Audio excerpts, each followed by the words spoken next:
बात उन दिनों की है जब यरूशलेम शहर पर राजा सुलेमान का शासन था।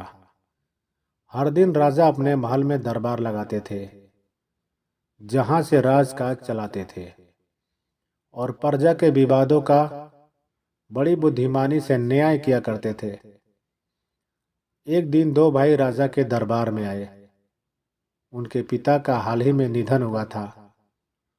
दोनों भाइयों में जमीन को लेकर विवाद था। बुद्धिमान राजा कुछ देर तक उन दोनों की बहस सुनता रहा, लेकिन दोनों भाई जब बहस करते करते तू मैं पर उतर आए तो राजा को उन्हें चुप रहने का आदेश देना पड़ा। और राजा कहते हैं, चलो मैं तुम दोनों को एक कहानी सुनाता हूँ। राजा ने दोनों भाइयों से कहा और फिर एक कहानी सुनाई। बहुत पहले जब यहाँ पर यरूशलेम शहर नहीं था और ना ही कोई मंदिर था, तब की बात है। यहाँ पर दो गांव हुआ करते थे, जिनके बगल से होकर एक छोटी सी पहाड़ी नदी बहती थी। दोनों गांव के बीच की घाटी में दो भाइयों के खेत थे, जिनकी जमीन काफी उपजाऊ थी। बड़ा भाई घाटी के किनारे के गांव में रहता था, जबकि छोटा भाई घाटी से थोड़ी दूर स्थित मैदान में बसे दूसरे गांव में रहता था। दोनों गांव आपस में दो रास्ते के जरिए जुड़े थे। एक रास्ता घाटी की तलहटी से होकर गुजरता था, तो दूसरा पहाड़ी के ऊपर से होकर।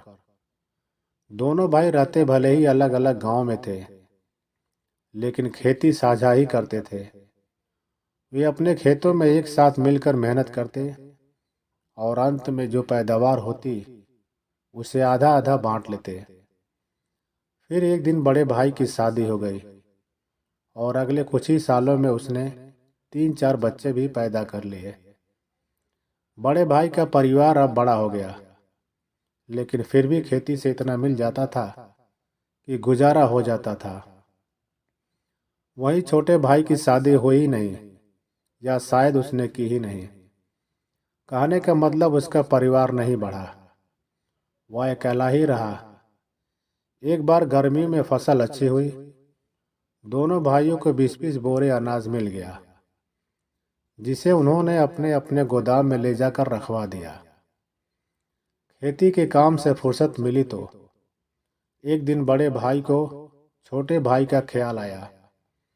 मैं बहुत भाग्यशाली हूँ कि मेरा एक परिवार है। उसने सोचा, जब मैं बूढ़ा हो जाऊंगा तो मेरा परिवार मेरी देखभाल करेगा, लेकिन मेरे गरीब भाई का कोई परिवार नहीं है। उसे अपने बुढ़ापे के लिए बचत करनी चाहिए।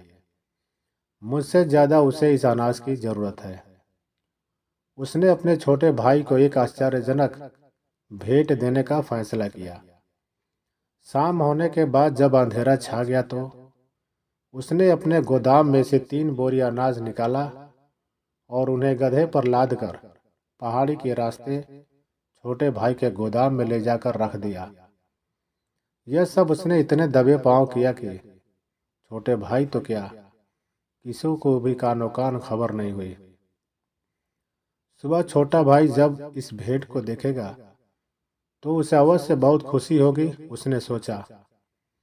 अगली सुबह नाश्ते पर उसने पत्नी को इसके बारे में बताया, साथ ही हिदायत दी कि वह पूरी तरह इस बात को गोपनीय रखे, किसी को भी न बताए।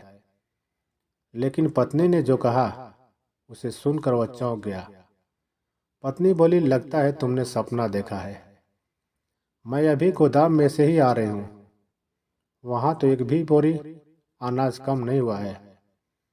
वह पत्नी के साथ गोदाम में गया। वहाँ सचमुच पूरी 20 बोरी अनाज रखा हुआ था। लेकिन ये हुआ कैसे?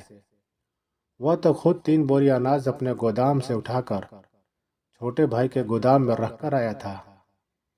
लगता है मैं बूढ़ा और भुलक्कड़ होता जा रहा हूँ, बड़े भाई ने मन में सोचा।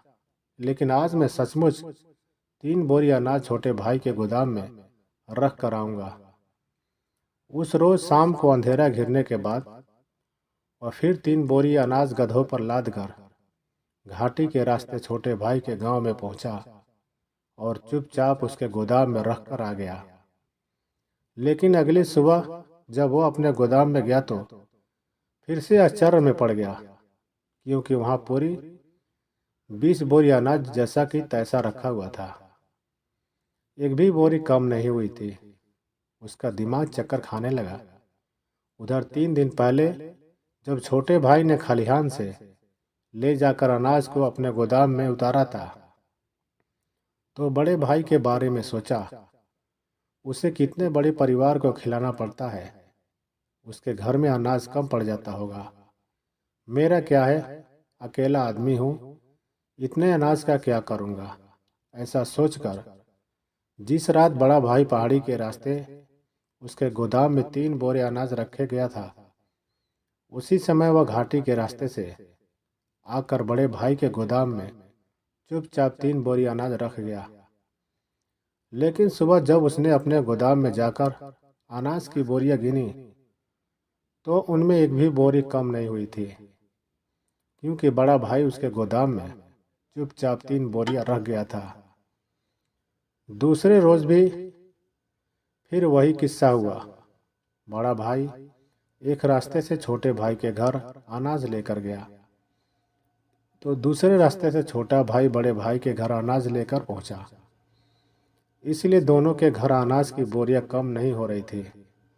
आखिर तीसरे दिन दोनों भाई फिर एक दूसरे के घर अनाज की बोरियां पहुंचाने के लिए निकले। अब की बार दोनों ने पहाड़ी वाला रास्ता चुना। चांदनी रात होने के कारण रास्ता स्पष्ट नजर आ रहा था। बड़े भाई ने देखा कि सामने से उसका छोटा भाई 3 बोरियां गधों पर लादे उसकी ओर चला आ रहा है। छोटे भाई ने भी बड़े भाई को देखा। बिना कुछ बोले दोनों भाई अपने अपने घर में अनाज की बोरियां कम न होने का कारण समझ गए। उन्होंने एक दूसरे को गले से लगा लिया।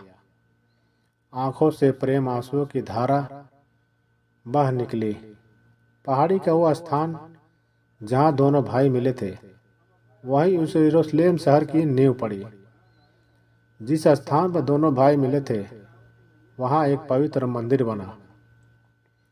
इन शब्दों के साथ राजा सुलेमान ने अपनी कहानी समाप्त की और शांत हो गए। कहानी सुनने के बाद दोनों भाई कुछ देर चुपचाप यूं ही खड़े रहे। फिर दोनों भाइयों ने एक दूसरे की देखा। बड़े भाई ने आगे बढ़कर छोटे भाई को गले लगाते हुए कहा, भाई, जो कुछ भी हमारे पिता छोड़कर गए वो न मेरा है न तुम्हारा है, वो अब हमारा है, हम दोनों का है। इसके बाद दोनों भाई खुशी खुशी अपने घर चले गए और प्रेम से अपना जीवन व्यतीत किया। राजा सुलेमान ने जो कहानी सुनाई थी, वो यरूशलेम शहर की स्थापना के संबंध में आज भी लोक कथा के रूप में प्रचलित है। दोस्तों, वीडियो अच्छे लगे तो लाइक करें और चैनल पर नए तो सब्सक्राइब जरूर करें। Thank you.